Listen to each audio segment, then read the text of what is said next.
Hoje é dia 7 de março de 2023 e este é o episódio 237 do podcast do Ubuntu Portugal. O show sobre Ubuntu, software livre e outras cenas. O meu nome é Diogo Constantino e comigo tenho Art Vanderlei. Não, é Vandelei. Art Vandelay. Importer-exporter. Ok, de quê? Coisas, cenas. Também sou arquiteto. Arquiteto e importador-exportador, sobretudo. É isso. Okay. E tens vários. Ok. E hoje não há Tiago Carrondo. O Tiago outra está vez. Novamente. É verdade. Ele está outra vez a fingir que é uma pessoa séria com obrigações e coisas desse tipo. Ele está a fazer greve. Não sei, há tantas greves, portanto, até pode estar nesse espírito, nunca se sabe. Ora, assim sendo, Miguel, conta-me lá como é que foi a tua semana, desde a última gravação. A minha semana. Acho que não falámos depois disso. A minha semana foi cheia de novidades, coisas bonitas, coisas boas a acontecer. Sei lá, tanta coisa, eu nem sei por onde é que hei de começar. O que é que eu fiz esta semana? Então, esta semana eu consegui finalmente fazer correr Debian com Plasma numa máquina virtual. Porquê? Porque sou burro. Como dizia a minha avó, este gajo é burro. Porquê? Porque eu tentei correr Debian numa máquina virtual com o Plasma em cima, mas filo inicialmente a partir do VirtualBox, que é Cocó. E esta semana, olhando para as coisas que eu tinha no computador, lembrei-me que eu tinha aquela coisa que é o Virtual Machine Manager. E eu pensei, olha que engraçado. Eu afinal tenho outra possibilidade de ter uma máquina virtual com o Debian. Porque é que eu não vou experimentar? E experimentei. E funcionou. Pronto. E agora tenho o Debian a correr como deve ser, com o ecrã como deve ser e tudo como deve ser. E pronto, estou a explorar aquilo. É bonito, é giro. É bom explorar. É bom explorar sistemas diferentes de vez em quando. Mesmo que estejamos habituados. Eu agora estou a usar GNOME pela primeira vez. E ando a ver montras. Ando a ver montras porquê? Por causa daquela coisa toda do FlatHub e dos Flatpaks e dos snaps. E eu pensei assim, Miguel, tens que ser esperto, ir à procura de alternativas, não vá a coisa dar o berro. E então ando a fazer isso. Eu acho que nisso não faz muito sentido, mas pronto. Não faz sentido nenhum, mas eu avisei previamente que sou burro. Portanto... Não és burro, eu só acho é que é perfeitamente possível correr snaps e correr flatpaks em Ubuntu. A única coisa que tens que fazer é instalar o suporte para os flatpaks. Claro que sim. Tirando isso. Mas eu queria ver, eu quero explorar mais Debian nesta altura do campeonato. Ok. E quero explorar as várias hipóteses que eu tenho de ambientes de trabalho para o Debian que sejam porreirinhos e fáceis de utilizar. Eu vou-te explicar porquê.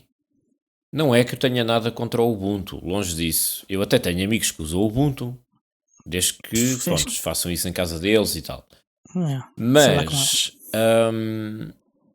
eu quero prever a possibilidade de lidar com pessoas que precisem de um ambiente de trabalho e de um sistema operativo que considerem simples de usar, intuitivo e familiar para eles, ok?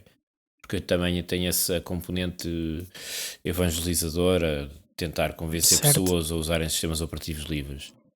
E eu gosto muito do Ubuntu e acho que as pessoas habituam-se rapidamente a isso tudo. Mas, às vezes tens aquelas pessoas assim mais...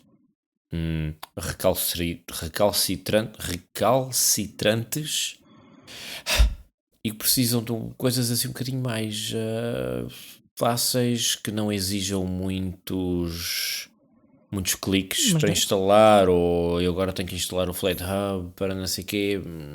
Quando começas a adicionar coisas que tu fazes facilmente, mas que para essas pessoas podem ser complicadas, É um obstáculo suplementar. Eu ando a explorar, ok? Só ando a explorar. Não te assustes. Tenham calma. Sim, não é isso. Eu não estou a assustar de coisa nenhuma. Faz o que tu quiseres. Isso é lá contigo. Desde que eu faças em tua casa. Não, eu só não concordo é que usar Debian seja mais fácil. Ok, pronto.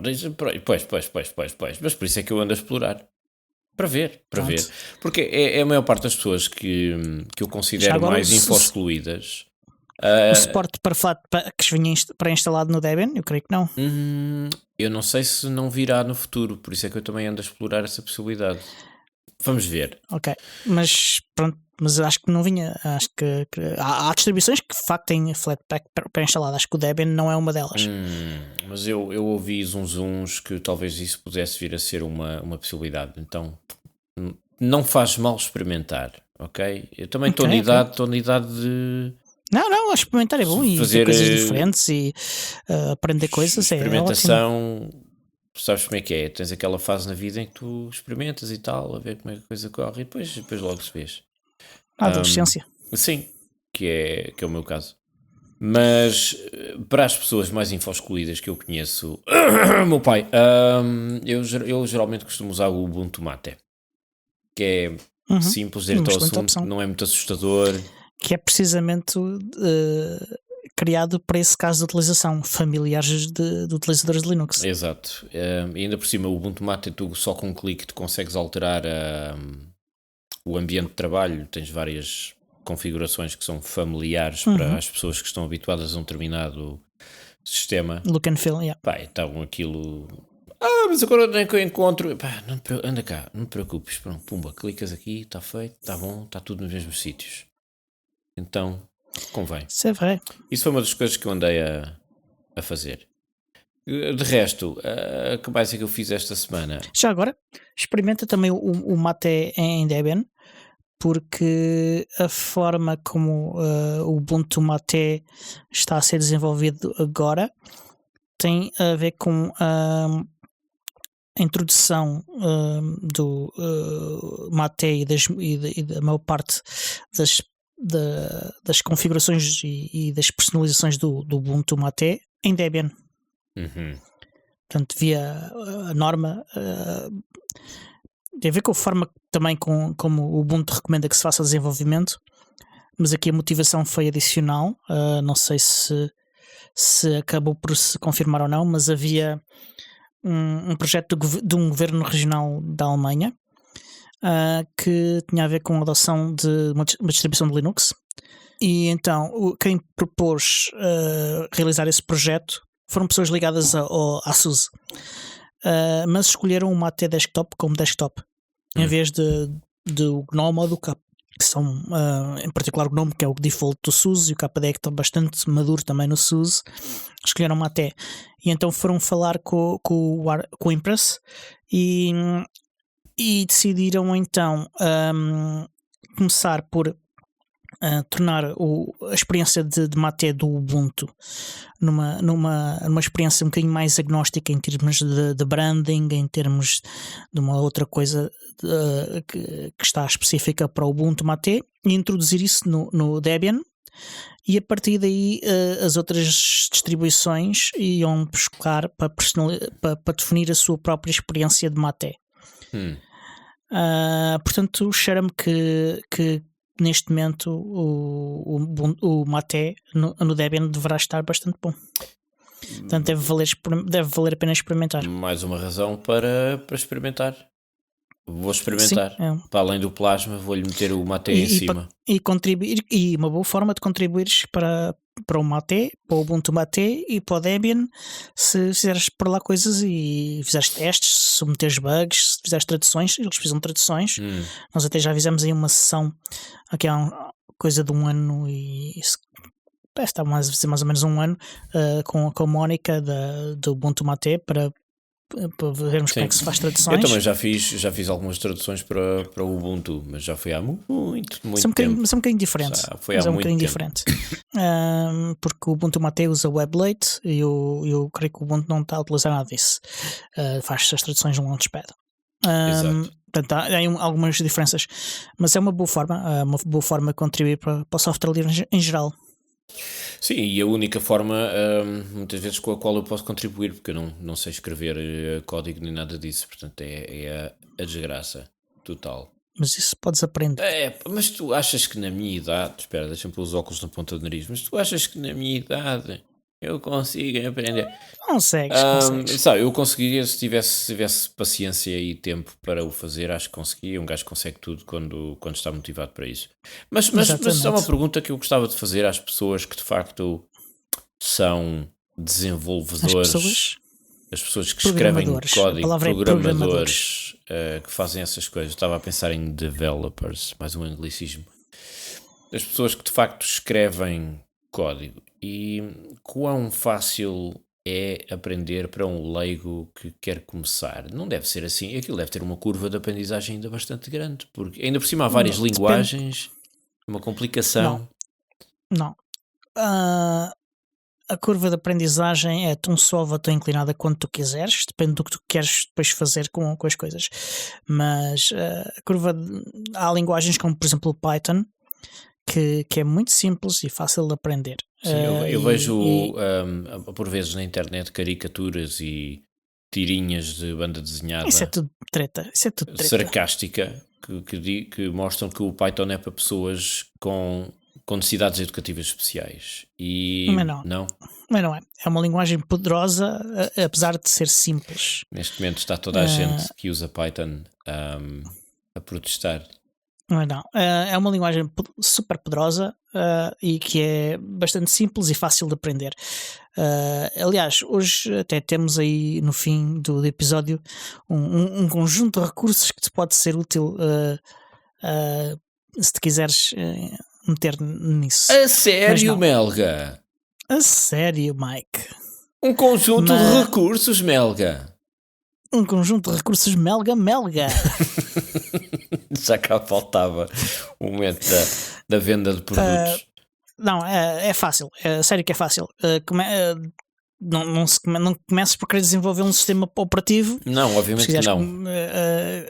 Mas se não tiveres essa ambição e se tiveres uma ambição de fazer coisas mais simples, consegues fazer. A minha ambição mais simples começava por conseguir desenvolver algumas funcionalidades para Pycroft. Já não era nada mal. Coisinhas, não sei se isso é muito simples, não, porque eu não conheço como é que isso se faz para o Pycroft. O Pycroft tem o Mycroft tem aquilo que eles chamam skills, que são pequenos módulozinhos que tu podes acrescentar à tua instalação de Mycroft. Pycroft, neste caso, para Raspberry Pi. Sim, mas eu não conheço as APIs, portanto eu não sei a lógica como elas funcionam. A ideia é que qualquer pessoa, mas está tudo no site deles, é ir à net, está tudo na net. E boca para o José Gomes Ferreira. Qualquer pessoa com um mínimo de conhecimentos consegue ou pode desenvolver uma funcionalidade nova e depois enviá-la para o Mycroft e depois as pessoas podem usá-la também. Portanto, é baseado sempre nestes princípios do software livre, open source, aquelas coisas todas. Sim. E eu gostava muito de poder desenvolver algumas funcionalidades para, nem que seja para aprender, coisas simples, sabes? Às vezes basta uma coisa como conseguir fazer uma instalação Mycroft, criar uma funcionalidade que permita, e isto era uma coisa que eu queria fazer, acender um LED RGB com 3 cores diferentes para quando o Mycroft está a ouvir o teu comando e quando responde positivamente ou negativamente. Por exemplo, quando tu chamas o Mycroft e ele faz aquele apito pip, pip, para dizer que estou-te a ouvir, ele piscava uma luzinha branca, imagina, 2 vezes, e tu sabias, ele está a ouvir, ou azul, não interessa. Depois tu dás um comando e ele responde negativamente, não percebi nada do que tu disseste, diz lá isso outra vez, e a luzinha passa a vermelho, por exemplo. Ou ele responde positivamente e diz, responde a uma pergunta, uma coisa qualquer, e a luzinha pisca verde. É uma ideia. Isto é uma coisa aparentemente muito simples. Isso depende das APIs permitirem fazer isso exatamente dessa maneira ou de outra. Pronto. Mas à partida deveria ser relativamente simples. Agora, se a API permite ou não fazer isso, já é outra conversa. Diogo, escuta lá uma coisa. Escuta lá, assim, aqui para ninguém, aqui para nós que ninguém nos ouve, ok? Vamos só nós dois. Eu vou-te dizer uma coisa, mas não digas a ninguém. Eu já fui ao site do Mycroft e estive a ver as instruções de como fazer e não percebi nada, ok? Portanto, também não é para todos. Não sei, não conheço a documentação, não posso comentar uma coisa que eu desconheço. Eu já estive a tentar perceber a documentação, mas faltam conhecimentos de base de uma série de tecnologias e de linguagens e isso tudo. Portanto, é complicado. Mas para alguém que já perceba qualquer coisa, certamente conseguem pelo menos decifrar o que ali está, porque são instruções, é um conjunto de instruções, não é? Faz assim, para desenvolver esta funcionalidade, tens de usar... Eu acho que há coisas mais simples para aprender a programar. Claro. Por exemplo, o Scratch é fixe para aprender. Eu ia falar disso, eu posso sempre tentar usar Scratch para começar a aprender os princípios básicos. Exatamente, é uma excelente ferramenta para esse Aliás, tipo de coisas. quando no centro... faz parte do curso de Stanford para a introdução à programação. Sim, portanto... e quando tiveres uma sessão no Centro Linux para crianças da minha idade, portanto dos 6 aos 10 anos, eu posso também juntar-me à pandilha. Infelizmente não sei quando é que haverá uma nova sessão que é a minha para idade, crianças. É a minha idade mental. Que é uma pena. Mas olha, eu tenho que ir porque eu gostava muito. Tenho que ir acompanhado com um adulto responsável, está bem? Exatamente. Pronto, para ficares a saber. E é isso. Ok, adiante. Mas continua. Mais coisas que te aconteceram esta semana. O que é que me aconteceu esta semana? Fizeste acontecer? Fundamentalmente foi isso. Eu também não tive tempo para fazer muito mais. Andei embrulhado com questões profissionais, laborais, contratuais e, portanto, a minha cabeça esteve um bocado ocupada com isso tudo. Mas enfim. Tu consegues ver as minhas notas, certo? Consigo. Pronto. Eu fiquei com muita pena, mas já falámos sobre isso, mas o Mycroft era uma coisa que me interessava imenso e aparentemente acho que vai mesmo para o galheiro, vai para o maneta, vai bater as botas, vai empurrar margaridas, como dizem em inglês, ou pontapear o balde, como dizem em inglês também, por causa de uma coisa estúpida, por causa de um litígio de patentes que foi ativado por um tipo que aparentemente nem sequer tem nenhum interesse em desenvolver uma tecnologia semelhante e ficamos todos a perder. Pronto, é isto. As patentes, é para isto que elas servem. É exatamente. Aliás, só servem para isso e para as grandes empresas forçarem as pequenas a dar acesso às patentes delas. Não serve para nada. Empresas como a IBM, que têm portfólios de patentes gigantescos, chegam ao pé de uma mais pequena que tem uma patente de uma coisa qualquer que elas querem. A IBM diz: ok, o que vocês estão a utilizar viola de não sei quantas das nossas patentes, provavelmente a vossa patente também depende de 20 ou 30 das nossas, vocês agora dão-nos acesso à vossa e nós podemos continuar a fazer o que nós quisermos. É assim, isto, pronto, assim não vamos lá, não é? Se fosse eu a mandar, bom. Mas pronto, sim, foi a minha semana. Foi a minha semana. Foi a tua semana? Ok, pronto. Foi uma semana um bocadinho deprimente, pá. Foi absolutamente deprimente e ainda vai ser mais. Não, a parte de conseguires instalar o Debian foi fixe, portanto não. Foi mesmo uma questão de burrice. Eu de repente lembrei-me. Espera. Acho que foi uma coisa boa. Portanto, vamos ficar aqui em alta, acabar essa tua introdução em alta. Yay! E a tua semana, Diogo? Foi menos deprimente do que a minha? A minha foi, olha, para já, porque como fui ao encontro do capítulo de Lisboa do OWASP, encontrei pessoas que já não via há décadas. Quantas décadas? Talvez 1,5. Bom, então isso nem sequer são 2 décadas. Pronto, portanto, uma década. Uma década. E uma década, tecnicamente, uma década são 10 dias, não são 10 anos. É uma concepção um bocado décadas. Comum, uma corruptela da língua. Mas pronto. E também encontrei o Gustavo Silva, que é um dos membros do Conselho do Ubuntu PT. Silva, ouve lá. É verdade, que foi lá como palestrante. e comi pizza à borla. Pronto, portanto fiquei contente. Oi, desculpa, não percebi a última parte. Pois, pizza à borla. Pronto, isso é a parte mais importante, sim. Pronto. Pelo menos a parte mais aconchegante. Mas vi apresentações muito giras sobre segurança, que é isso que o OWASP se dedica a segurança de aplicações. O que é que quer dizer OWASP? O W de antes era do Web, agora é Worldwide Application Security, e o P, já não lembro o que é o P. Mas é uma fundação e que se dedica a promover a segurança de aplicações open source. Segurança de aplicações open source. Ok. Exatamente. Isso é para empresas ou é para toda a gente? Para toda a gente. Mas certamente muitas empresas, imagino. De tudo, há de tudo. É uma organização que se organiza à volta de comunidades, portanto, comunicados locais, como no Ubuntu. E em Portugal foi criado há pouco tempo, no ano passado, o capítulo de Lisboa. Já houve um capítulo português, mas que já não existe. Já não existe? Porquê? Porque as pessoas que estavam envolvidas afastaram-se. Não sei porquê, não faço ideia. Ok, sim senhor. E então, pontos fortes desse... Pontos fortes foram, as apresentações foram muito boas e muito interessantes. Gostei bastante do Gustavo, que foi apresentar um produto em que ele desenvolve e que é software livre. E também gostei muito de uma apresentação, que foi a outra apresentação, que foi sobre segurança de supply chain, mas aplicado ao caso de JavaScript e a forma como era possível introduzir software malicioso de formas mais ou menos surpreendentes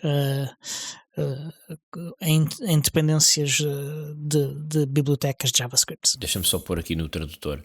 Cadeia de abastecimento. Supply chain, traduzi. Eu estava à procura de traduzir, mas já aqui. Não, eu agora estou a usar um algoritmo de inteligência artificial para fazer automaticamente estas traduções. Mas a voz de síntese é brasileira. Muito bem. Espero que não tenham ouvido aqui o borbulhar da minha garrafa enquanto eu bebi água. Ouvimos tudo. Mas foi bem. Dá um certo charme. Não, safaste bem quando disseste água. Tu e eu sabemos, entre aspas. Pronto, vocês não conseguem ver porque a garrafa não é transparente. E ainda bem.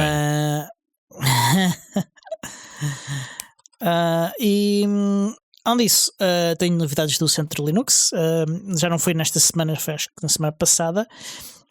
Criei uma série de páginas novas para o site, uma página da agenda, que essa foi só renomear uma página anterior.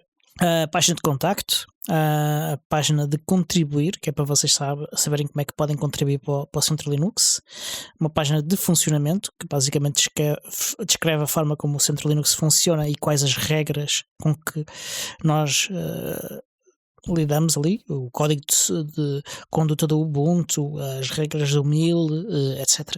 Tudo isso. Também a política de privacidade, que ainda não havia uma página dedicada a isso. E uma página da qual tenho um orgulho particular, que é a página de Onde Estamos. Foi a página que me deu mais trabalho e acredito mesmo que é a página mais completa deste tipo que vi num site qualquer site. Nunca vi uma página com tantas formas de ajudar as pessoas a encontrar mas olha, local. Isso é fácil de... Essas coisas da localização é fácil de fazer. Tu vais ao Google Maps, metes a tua localização, depois copias o link para fazer a inserção na página, copias e colas, está feito. É o que toda a gente faz, Diogo. Porquê que não fazes isso também? Eu também tenho mapas. Fiz coisas parecidas com essas, mas fiz muito mais do que isso. Quais mapas? Já vou explicar, mas só para terem ideia de as coisas que esta página tem morada, que é óbvio. Sério? Não me digas. Pronto, onde é que fica? Já vi sites que não tenham. Não, por acaso é verdade. Tenho visto exemplos péssimos de negócios, empresas, algumas até relativamente, não digo enormes, mas assim, grandinhas, sabes?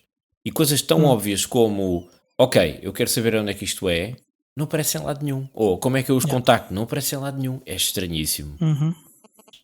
Tem também as coordenadas GPS, se der mais jeito. Acho que neste momento não dá muito mais jeito, mas pronto. Tem um mapa que é simultaneamente uma ligação para o OpenStreetMap. Portanto, se vocês clicarem em cima do mapa, ele vai para o OpenStreetMap e a partir daí vocês podem, usando o próprio OpenStreetMap, planear a vossa deslocação até ao centro Linux. OpenStreetMap?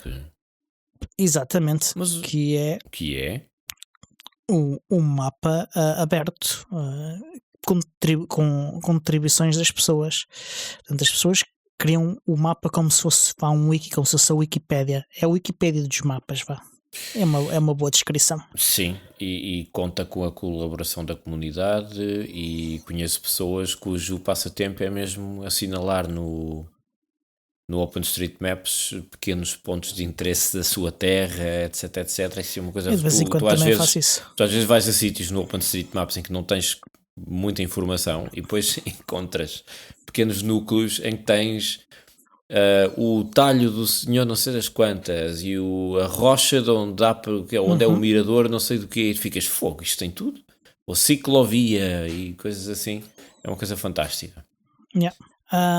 É que eu uso exclusivamente, mas para além disso tenho informação diferenciada para as pessoas que se deslocam ao centro Linux de diferentes formas. Por exemplo, o automóvel, que tem informação, por exemplo, sobre estacionamento, quer à superfície, quer no subsolo, porque há um parque de estacionamento subterrâneo, que tem até uma fotografia da entrada do parque para que as pessoas consigam reconhecer mais facilmente quando vão guiar. E para além disso, há um mapa com localização do estacionamento assinalada. Há também informações para quem utiliza transportes públicos coletivos, inclusive a lista de autocarros que servem àquela zona vindos de várias direções diferentes. Há links para páginas no site da Carris com uma ferramenta de planeamento de viagens que a Carris disponibiliza, com informações sobre alterações às várias carreiras, quer sejam de rotas, quer sejam de horários. Há também a identificação das carreiras com autocarros preparados para pessoas com mobilidade reduzida. Pois. E há um link para um projeto que é o Intermodal. O Intermodal já falo um bocadinho mais à frente dele. Mas tu és daqueles gajos que quando o programa gosta de documentar, já percebi. Tu deves ter uma documentação impecável toda ali no sítio. Varia do tempo que se tem. Depende de quanto é que te pagam, é isso? Também. O que querem documentação é mais. E o tempo que dão para fazer as coisas. Isto é para quê? Estou a desenvolver isto para quem? Para o Twitter? Pode vir sem documentação, não é? Eles que se desenrasquem. Gibberish. Código em Gibberish. E para quem também vai a pé, né? Também é importante, há pessoas que vão a pé ou que vão pelo menos da paragem do autocarro até o centro Linux a pé. Que horror. Que tem inclusive fotos para as pessoas poderem mais fácil localizar a entrada da rua e a localização do centro Linux na rua. E se forem de bicicleta, também há uma imagem do mapa do OpenStreetMap com uma layer com as vias cicláveis. Com as vias cicláveis e que é também um link para o OpenStreetMap que está configurado dessa forma e que vocês assim podem consultar as rotas lá e planear as vossas deslocações usando o OpenStreetMap. O OpenStreetMap, que relembro, é a base do UNAV.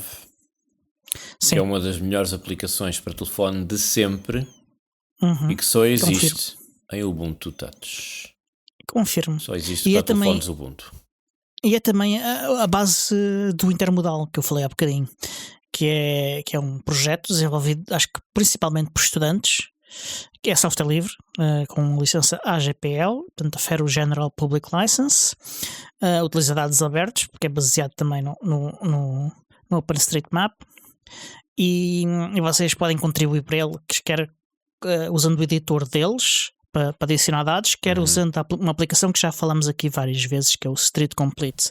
É uma aplicação para Android que detecta o local em que vocês estão e faz pequenos inquéritos sobre itens da rua em que vocês estão que precisam de descrições adicionais para enriquecer o mapa e a informação que está no mapa sobre esses itens. É desde o pavimento da rua, se tem passeio, se há caixotes do lixo, se há passadeiras, todo esse tipo de informação, números da porta, a altura dos edifícios, tipo dos edifícios, se há negócios, se não há negócios, tudo isso. Isso tem alguma coisa a ver com o OSM Scout, que é uma... Não, o OSM Scout é outra aplicação, mas é um bocadinho diferente. Essa é para criares o próprio mapa. O Street Complete é para adicionares informação que enriquece o próprio mapa. E há outro que é o Vespucci, sim, que faz a mesma coisa que é concorrente do Scout. Mas sim. E este intermodal, além disso, tem informações sobre as carreiras dos autocarros da área metropolitana de Lisboa, dos percursos das carreiras, as paragens, fotos das próprias paragens, até depois tem a informação que ele vai buscar ao OpenStreetMap, como se tem abrigos, se tem caixotes de lixo, se tem bancos e tudo isso. E é uma aplicação muito, muito, muito gira. Mas voltando aqui à vaca fria... E que precisa da vossa ajuda porque em termos de carreiras ainda está bastante incompleto. Pois, essa sendo a parte assim um bocadinho mais complicada, porque o problema é que essa informação pode mudar, não é? Não só, mas eles não estão a utilizar fontes oficiais, eles estão a utilizar apenas a informação que as pessoas contribuem. Então eles não utilizar fontes de dados de Carris, nem nada desse tipo. Eles são completamente independentes. Eu já não me lembro quem é que foi, há uns tempos atrás, ou por outro, acho que até já sei quem foi. Há uns tempos atrás eu vi um comentário, alguns na internet, do Paulo Querido, que era um jornalista de tecnologia do Expresso há muitos, muitos anos atrás, no tempo em que as vacas voavam. Não, os pássaros tinham não interessa. E ele comentou a determinada altura que a Câmara de Lisboa, se não me engano, tinha lançado uma aplicação de mobilidade ou de navegação na cidade, uma coisa assim do género, se não estou enganado, em que tinha gasto algum dinheiro ainda para desenvolver uma aplicação. Essas coisas geralmente são subcontratadas a empresas que depois desenvolvem aquilo, etc, etc. O que numa cidade turística como Lisboa, e uma cidade que tem uma área metropolitana tão grande e uma rede de transportes que tem que estar minimamente coordenada, não é? Como fizeram agora com a Carris Metropolitana, faz sentido. Mas aquilo que o Paulo Querido chamou a atenção, se a memória não me falha, seria muito mais eficaz se as instituições públicas disponibilizassem APIs para esse tipo de funcionalidades, para que outras pessoas, comunidades, indivíduos, até empresas, desenvolvam aplicações especificamente para esse fim, que podem até ser melhores do que aquelas que são pagas com dinheiro público e cujo código muitas vezes não é público. Mas isso existe. Quer a nível de instituições nacionais, quer a nível de instituições locais. Mas não existe em todos os casos. Não existe em todos os casos. Mas em particular, em Lisboa, há mesmo um portal de dados abertos que foi criado na legislatura anterior. O problema tem a ver com a atualização dos dados, com a atualização, com a qualidade, com a quantidade também de dados que vai sendo limitada.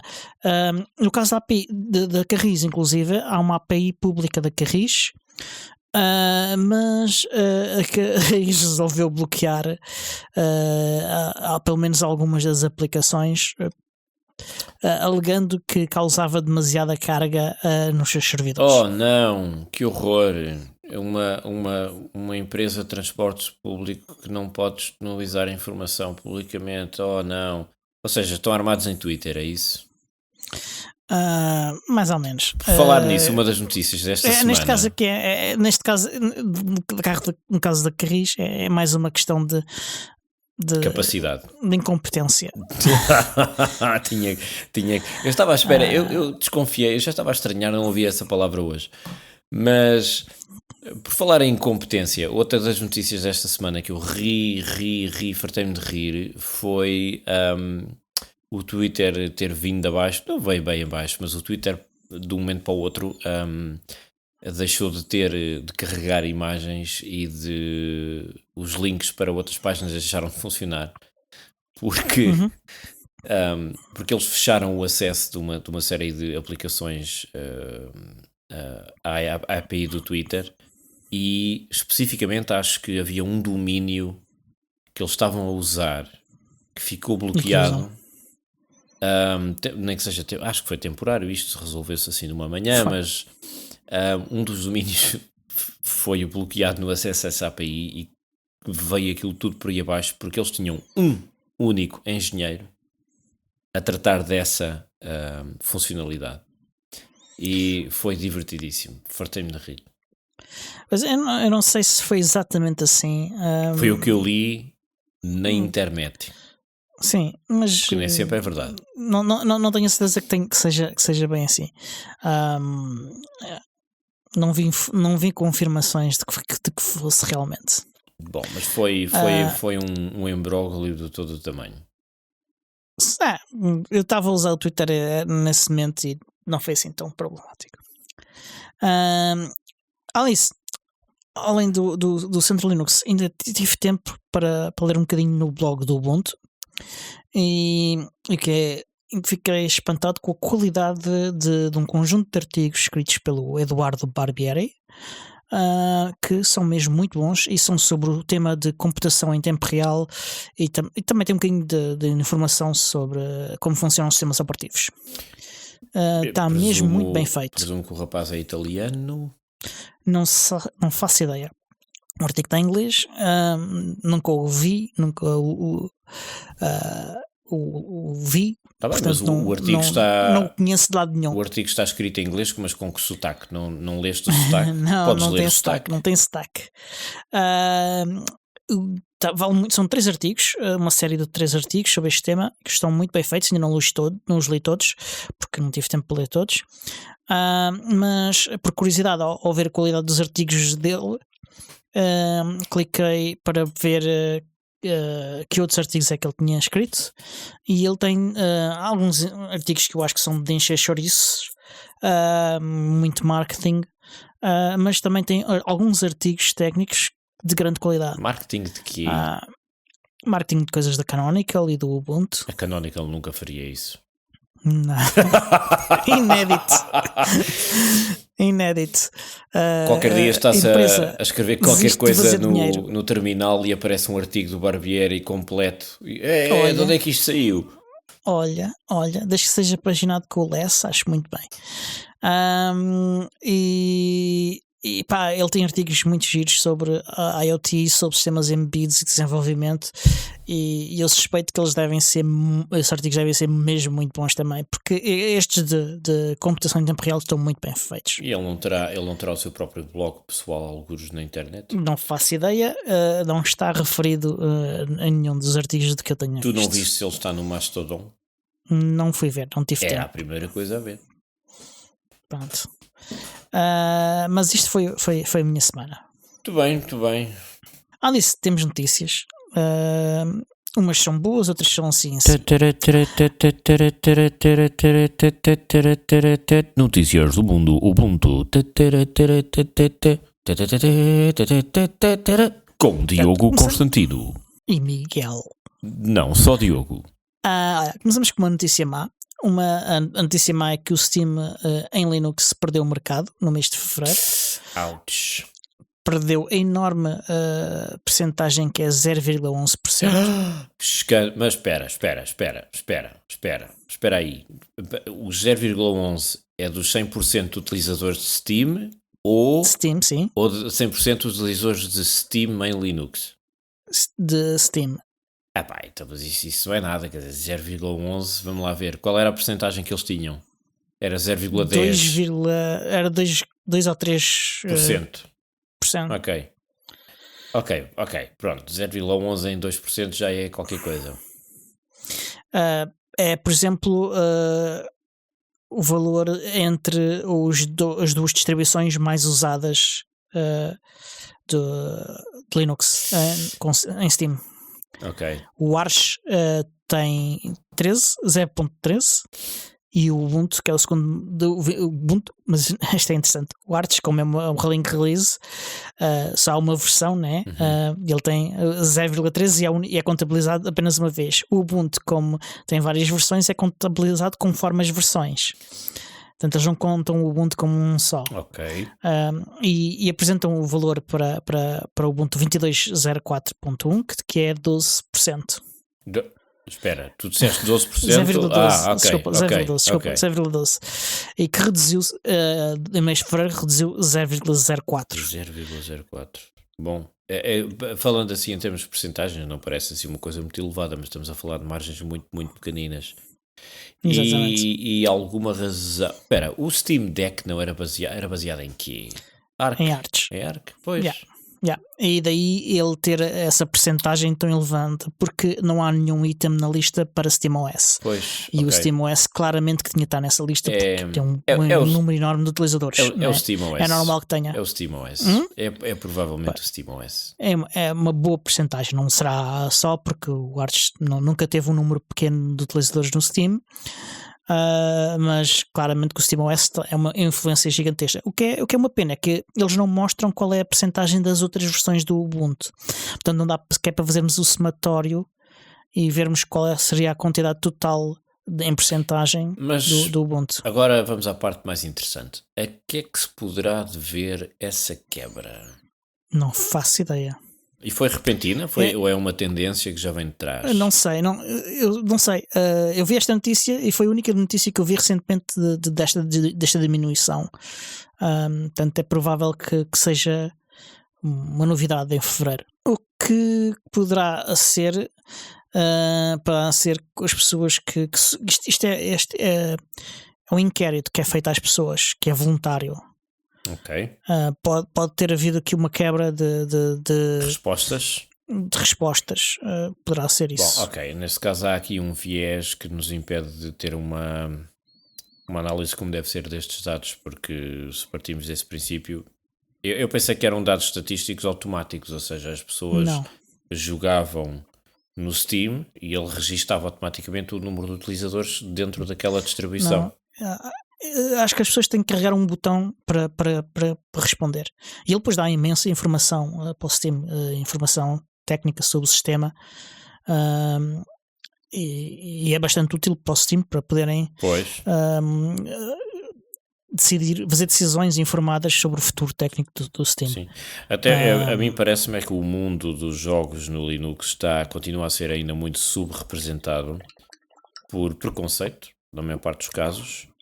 Porque as pessoas falam, mas ninguém usa isso e tal, o que não é verdade. Não, mas ninguém usa isso, mas é verdade. Não, isso era verdade há muitos anos atrás, mas é cada vez menos. Este ano vai ser o ano do Linux no desktop. Mas todos os anos são. Porque todos os anos alguém mais descobre no Linux e descobre que serve para ele, e por isso é o ano do Linux. Ou para ela, não seja sexista. Ele? Sim, mesma coisa. E olha, quero saudar também já aqui o nosso patrono Pedro Gaspar. Olá, Pedro. E pronto, isto é a má notícia, mas há uma boa notícia, uma notícia mesmo muito boa, que saiu o Godot 4.0. Tanto tempo à espera do Godot e afinal ele aparece. É verdade, 3 anos, mais de 3 anos. 3 anos.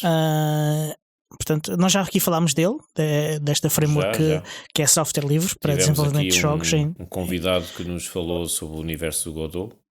Exatamente, o Rafael Gonçalves. E este Godot, segundo eles, marca um começo do novo e moderno Godot Engine. Com uma sólida fundação na qual se pode construir mais. As futuras versões baseadas no Godot 4, portanto as versões menores, que são as minor versions, vão ser lançadas mais frequentemente, e vai ser possível iterar também mais rapidamente em novas funcionalidades e em melhorar também as que já existem. Como disse, demorou 3 anos, mais de 3 anos a ser desenvolvido, implicou uma revisão completa ao código, e uma reescrita completa do motor da framework. Teve 17 versões alfa, o que é bastante, e 17 versões beta também. Mas quantas pessoas é que trabalharam nessa nova versão? Muitas mesmo.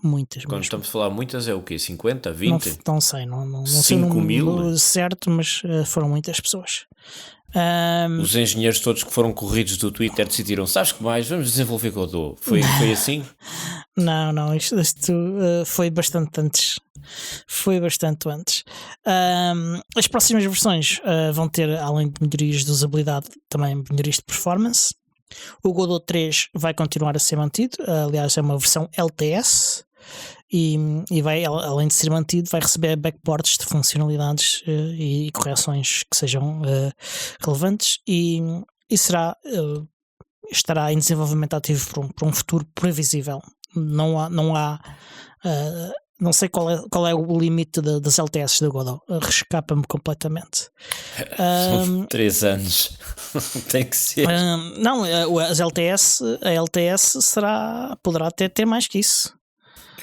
Porque é um long term support. Bom, se eles demoram 3 anos a criar a nova versão. Sim, a nova major, não é necessariamente Pronto. uma nova. Vamos lá, 6 anos, talvez 7. Não sei. Não sei se eles sequer determinaram um valor já. E eu, como não percebo muito de desenvolvimento de jogos, percebo um bocadinho de desenvolvimento de software, mas não de desenvolvimento de jogos não. Estive a ver a lista de funcionalidades novas, e algumas das que me chamaram mais atenção são o suporte para Vulkan, que é essencial para novos jogos, para correr coisas como, por exemplo, na Steam. Novas opções de renderização 2D, melhorias na iluminação e sombras, nesta área também um bocadinho de novos shaders e novos efeitos, otimizações de performance do motor de física, melhorias nos editores e nos workflows de desenvolvimento. Isto parece-me coisas que são muito importantes no desenvolvimento de jogos e para a melhoria dos próprios jogos, portanto foram as que me chamaram mais a atenção. Pode ser que este ano seja finalmente o ano dos jogos em Linux. Não sei, eu diria que o ano de 2022 foi um ano dos jogos de Linux. Tal como o Pedro está aqui a dizer, o Pedro Gaspar, que o Steam Deck está a dar um grande contributo para o gaming em Linux. Eu acho que sim, que está. Há muitos mais jogos. Só os jogos que são especificamente certificados em como funcionam totalmente e com qualidade na Steam Deck, acho que é mesmo Steam Deck Certified, são 5.000. Só esses, só para a Steam Deck, nem sequer para todo o Steam, é só para a Steam Deck. Uau. Portanto, e é impossível ver a coisa a reduzir já sabemos que vem o Steam Deck 2, sabemos que está a ser ponderado o desenvolvimento de um novo computador da Steam, portanto, certamente que eles vão fazer tudo o possível para que haja cada vez mais jogos, né? Não estou a vê-los a fazer menos do que fizeram até agora, e até agora têm feito bastante para que as empresas que fazem jogos façam jogos para funcionar em Steam Deck e portanto em Linux. O que torna ainda mais intrigante essa história da quebra dos números. Mas pode ser que seja só os dados que estão enviesados. Talvez. Não sei se é de comparar a ver como é que acontece nos outros anos, porque pode ser simplesmente uma questão de ser em certa altura do ano. As pessoas certamente que em janeiro, depois de Natal, jogam mais, e por jantar Natal, Ano Novo e não sei o quê, portanto há ali uma maior oportunidade para jogar, e jogos novos. Também é uma altura em que há jogos novos, também há a altura em que as pessoas estão a receber Steam Decks novas, e agora dá um bocadinho menos tempo para jogar. Portanto, pode ser isso. O fevereiro também é um mês mais pequeno, também não ajuda. Portanto, pode ser só uma questão circunstancial e recursiva. Aliás, eu também noto no podcast, é uma altura do ano em que temos menos pessoas a ouvir podcast. É. É. Coisa curiosa. Porquê que será? Costuma pegar um bocadinho depois, aumentar, depois aumenta bastante no verão, até ao final do ano, e depois volta a cair. Mas as pessoas não têm mais nada que fazer. Eu espero que não, porque quer dizer... No verão, estamos de férias, o que é que vamos fazer nestas férias? Vamos à praia? Não. Vamos jogar à bola? Não. Vamos fazer uma churrascada? Não. Vamos ouvir um podcast. Há várias dessas coisas que eles podem ouvir um podcast. Fazer churrascadas, podem ouvir esse podcast. Ir para a praia, podem ouvir um podcast na praia. Portanto, Nós não é incompatível. podíamos era gravar um podcast durante uma churrascada. Isso era uma coisa que eu gostaria. Pronto, isso é uma questão a ponderar-se. Com o barulho da grelha e tudo, as caricas, as garrafas de cerveja, música ambiente.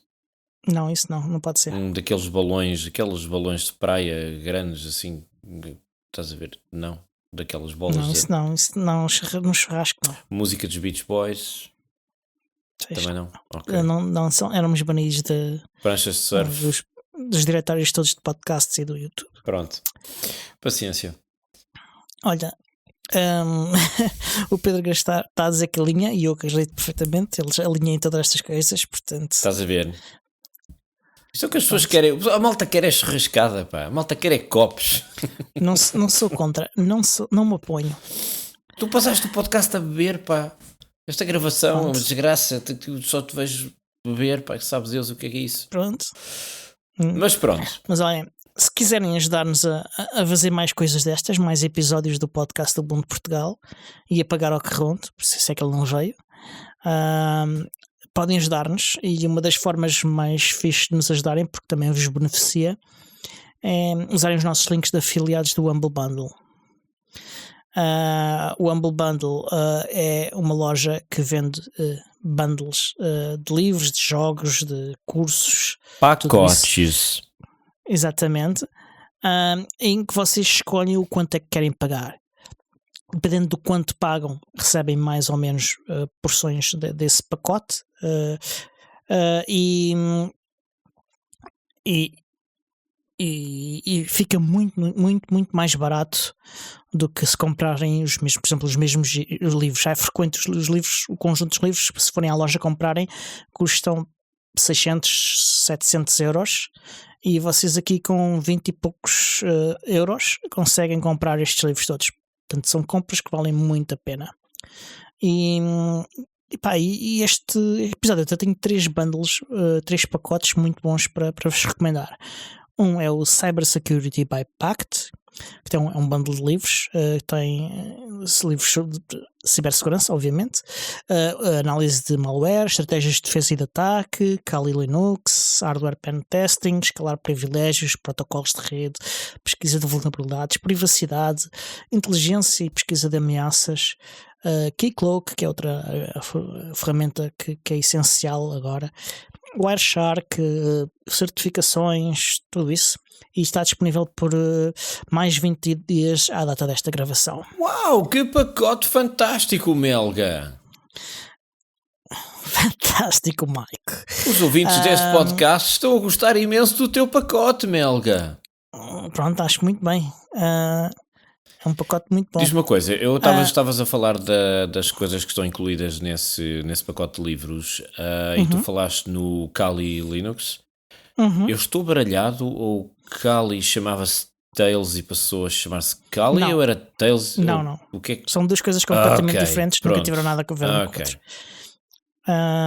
O Kali é uma distribuição de Linux para quem trabalha na área de segurança a fazer pen testing, e o Kali Linux é uma distribuição, e o Tails é uma distribuição para quem quer uma privacidade adicional no seu sistema. Para não deixar rastro. Exatamente, a distribuição Anarca? Não. Amiga da privacidade? Não, amiga dos terroristas? Eu estava a querer dizer a palavra, mas estou com dificuldade porque também não me lembro da palavra em inglês. Adicionante, os outros 2 bundles são especialmente virados para ti, Mike. Como assim, Melga? É verdade, olha, um chama-se Think Like a Programmer by No Start Express. Ok, não sei se isso foi um insulto ou um elogio, mas continua. É um bundle de livros muito bom. que ensina sobre como compreender um computador, pensar sobre código, engenharia de software, estruturas de dados, boas práticas de escrita de código, pensar em algoritmos, pensar como um programador. Epa, não sei se quero fazer isso. Pronto. Pensar como um programador. Eu conheço alguns. Por isso está o livro e o bundle. Depois está várias linguagens de programação: Assembly, C++, Erlang e Clojure. E este bundle está disponível por mais 13 dias, à data da gravação deste episódio. Quanto é que tu pagarias por um bundle destes, por um pacote destes? Eu costumo pagar sempre um bocado acima do mínimo, portanto. E qual é o mínimo para este? Não sei de cor. Eu vou espreitar, mas... Pronto. E a seguir há outro bundle também especialmente virado para ti. Este é um bundle de cursos, não é de livros. Tem curso de criação de software para diagnóstico médico, desenvolvimento de jogos, machine learning com Python e TensorFlow, redes neuronais, visualização de dados, scrapping de websites, leitura de dados, desenvolvimento de aplicações com Kivy, que é uma framework de aplicações em Python, criação de interfaces gráficas com Tkinter, pixel art com Tkinter, SQL, análise de dados, pandas, programação orientada aos objetos e probabilidades para a ciência de dados. E pronto. Deixa-me só traduzir aqui aquilo que tu disseste, scrapping de sites. Deixa-me só introduzir aqui na minha máquina, a ver como é que ela traduz. Raspadinha. Pronto, a raspadinha de sítios de internet.